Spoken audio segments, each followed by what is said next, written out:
Merry ahoymas, ladies and gentlemen. Welcome back to another diecast review.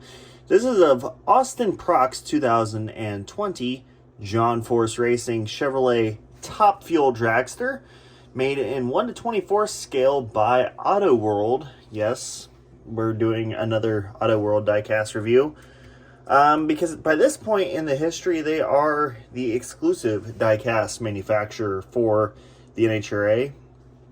And speaking of John Force Racing, oh yeah, it's that time. Time to plug this beautiful Gary Denson 1/24 scale diecast by Action Collectibles. You can get this on John Force Race Station for a grand total of $34.99. Yes, for $35 you can own this piece of racing history, but there are only two, yes, count them, two left. These poor suckers have been sitting in the John Force shop since the year 2004, so it's time to get them out of there. You can buy them now for half off of what they originally were. That's right, $34.99 gets you a beautiful Gary Denson AAA Ford Mustang funny car. Now then, on with the review of another slightly newer John Force car. I got this one from Circle B Diecast. That it was part of their Black Friday sale. Got it for a beautiful $30. A lot better than the $160 that you would get it for at a NHRA event in the Nitro Mall. But let's get into the diecast review itself.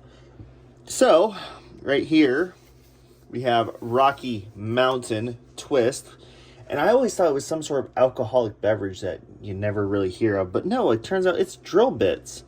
So RMT, Rocky Mountain Twist, the American drill bit company. We got kind of a carbon fiber pattern going up the nose. And we have AAA Peak and Flavor Pack. And then up the nose we have Montana brand. Nice and big with a drill bit and then Rocky Mountain Twist. Come along here to the side. A lot of this car, if you have an Auto World Top Fuel Dragster, a lot of it is the same.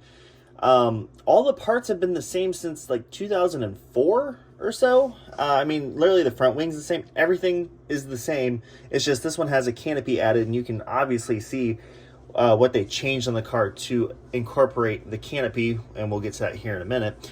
We got the tiny front Goodyear tires. Going up the nose, we have quite a few sponsors. When John talks about all of his wonderful sponsors, there is a few of them, and by a few I mean a lot. We have Cornwall Quality Tools and then Auto Club, but the decal is misaligned on this side, which is an unfortunate thing. Then you can see the transition to black, and normally, you know, it's very hard sometimes to get a good look at this car. Unfortunately, you know what, I shouldn't say that, but it's really weird to note there's kind of like a carbon fiber look to it, and then it's just got this black. So it's really nice to see it broken up in a diecast form. We have Rocky Mountain Twist, some drill bits in the Montana brand. As I drop a box, the front nose cover does come off to reveal the steering rack. You can see your fuel cells and the piping down in there, and then your electronics layout. Again, not as nice as the Action ones, unfortunately. We have the John Force Next Generation X on there, and then Goodyear, Austin Prock on the canopy, and then Chevrolet up top. The canopy does open. It is a plastic part, so kind of be careful.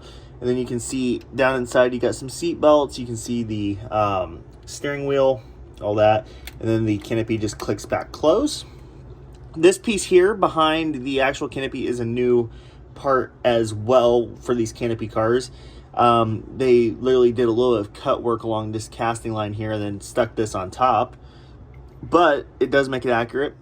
On the titanium shielding behind the driver, you have Montana brands and Rocky Mountain Twist. You do have a newer blower style in comparison, and on the butterflies, you have the Montana brand logo. The butterflies do function. It is a tight fit though. And unfortunately on this one, the blower was mounted very crookedly. You can see all your engine components here. You can see Chevrolet on the covers, on the header covers. And then, of course, your 4 exhausts on each side. And then back here we have Chevrolet, Peak, Flavor Pack, Montana brands, and Rocky Mountain Twist. One sponsor you do not see on this car is Monster Energy at all, because that would require a base. We have Goodyear tires, and there is actually like a little bit of scrubbing to the tires to make them look a little bit used, which is one nice thing. Up on the rear wing, we got number 8, Montana brand, Rocky Mountain Twist. Cold Defense, NHRA Drag Racing Championship, which that should be a mellow yellow, decal there, but it's not. And actually, one thing I forgot to mention is the Eric Medlin stickers. There are 3 of them on there, one on each side of the canopy near the hinge point, and then up here up top, and then of course an American flag. Now let's talk negative with this car. So when I got it, I had an issue immediately, and this is something with these Auto Worlds that unfortunately is a negative. The casting was produced before all the cars had wheelie bars on them. So the wheelie bar is an addition to this casting from later on. Now, with that being said, it's a little bit rudimentary attached on, where it attached right at the rear, I guess you could call it differential point, but right here at the back. And it kind of clips into place on the top side. Now, if that comes out of alignment or you put any stress on it, it does tend to break and then droop down. Now, mine came from the factory in this way. And what makes it worse is that little plastic silver piece there is not even connected to where the clutch pack would be on this car. So this car has an assembly error with it, on top of the fact that the wheelie bar is broken. Now, I do have it fixed in place to where it doesn't droop down or anything like that, but it is an issue with all of these Top Fuel dragsters by Auto World. Now, the wheel on the wheelie bar is functional, which I guess is one bright side, but it doesn't make up for the fact that it's very rudimentary stuck on. Anyways, up top we got a couple more drill bits of Montana brand. Kind of the same thing on the back side of the wing. And then on this side, the engine's relatively the same, minus the magneto part. And then this side here is majority the same all the way around. And then this one here, I don't know why it likes to do that. It does have production number 429. And then, of course, it has Racing Champions on the bottom, even though it is an Auto Art car. And yeah, so let's talk about this. So, reading on Competition Plus today, that there's a rumor circulating around that this car won't be back next year, which is unfortunate because I think Austin Prock, hasn't really had the fairest of shots at a Top Fuel ride, or at his time in the Top Fuel ride for John Force Racing.